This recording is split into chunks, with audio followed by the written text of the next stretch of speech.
Hindi na ako inuwi ng mister ko hanggang ngayon. May ilang buwan na ang nakalipas. Magandang araw sa inyong lahat. Subukan nating bigyan ng buhay ang request ng ating mabuting kaibigan patungkol sa kanyang kapatid. Natawagin nating Ma'am Lani, isang public teacher at kasalukuyang nakatira sa Cavite. Hiniling ito ng aking kaibigan na baka sakaling makatulong itong payo natin sa kanyang kapatid na babae. Nagumpisa ang lahat sa ligawan at yun nga humantong sa masayang kasalan noong nakalipas na taon 2022.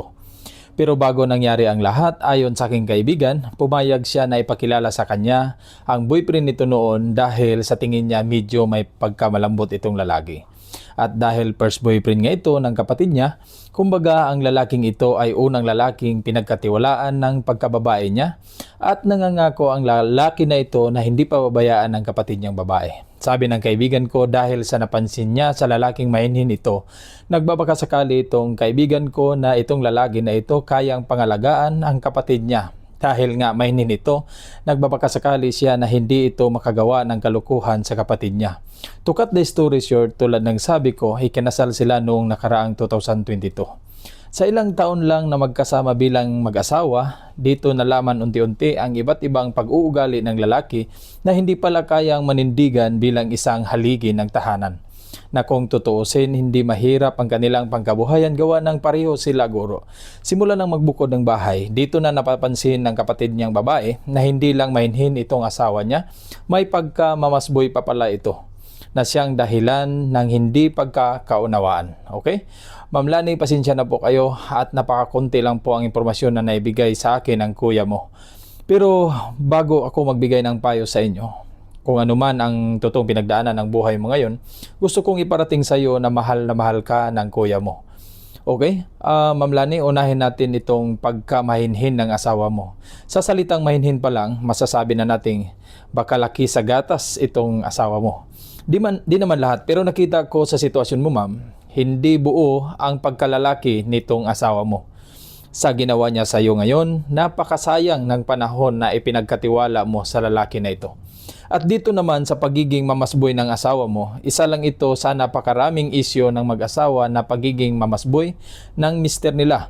Ang ganitong klaseng lalaki, nahihirapan itong magdesisyon sa sarili nila. Ang mga ganitong klaseng lalaki hindi kayang manindigan para sa sarili nila. Kaya marami tayong naririnig o nakikita na mga mag-asawa na may ganitong problema na hindi talaga nagtatagumpay sa relasyon nila. Kahit na ang mag-asawang ito, hindi naman namumroblema sa pera pero bigo pa rin sila. Dito sa problema mo, ma'am, napatunayan na di lang talaga pera kailangan para maging masaya ang isang pamilya. Kung hindi, tamang pag-aaruga sa bawat isa ay higit sa mas mahalaga.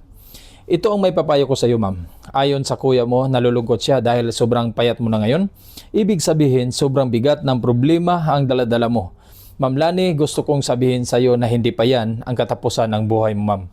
Lumaban ka, huwag kang masyadong magpapikto sa problema mo ngayon, ma'am. Maraming nagmamahal sa iyo. Huwag mong pahirapan ang sarili mo sa ganyang klaseng tao. Kung hindi na niya kayang panindigan ang pamilya niyo, din tanggapin mo.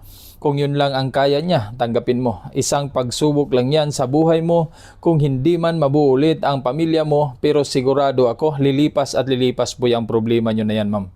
Alam mo, ma'am, nakita ko yung picture mo. Masasabi kong may itsura po kayo. Kaya huwag mong pahirapan ang sarili mo dahil lang sa lalaki na yan. Sa kalagayan mo ngayon, sa ginawa niya sa iyo ngayon, tingin ko hindi siya karapat-dapat na samahan mo habang buhay. Bumangon ka, ma'am, ayusin mo ang sarili mo. Mahirap man ang sitwasyon na yan pero lilipas din yan. Walang ibang paraan para ipagpatuloy mo ang buhay mo, ma'am. Tanging pagtanggap lang sa pangyayari. Kaya tanggapin mo na ang mga nangyayari at mag-move on ka. At tiwala ako na darating ang araw maging masaya ka rin. Hindi makakatulong sa iyo ngayon ang magmukmuk sa sulok. Lumabas ka sa bahay mo, lumanghap ka ng preskong hangin para makapag-isip-isip ka ng maayos. Sa huli, ito ang masasabi ko sa mga kababaihan. Sa pagpili ng magiging partner nyo, pagbutihan nyong maigi. Baka sa inakala nyong magbibigay sa inyo ng maayos na buhay, ay siya palang magsisira sa buhay nyo at sa inyong kinabukasan. Ma'am Lani, hanggang dito na lang ako. Sana maging okay ka na. Halagaan mo ang iyong sarili. Paalam.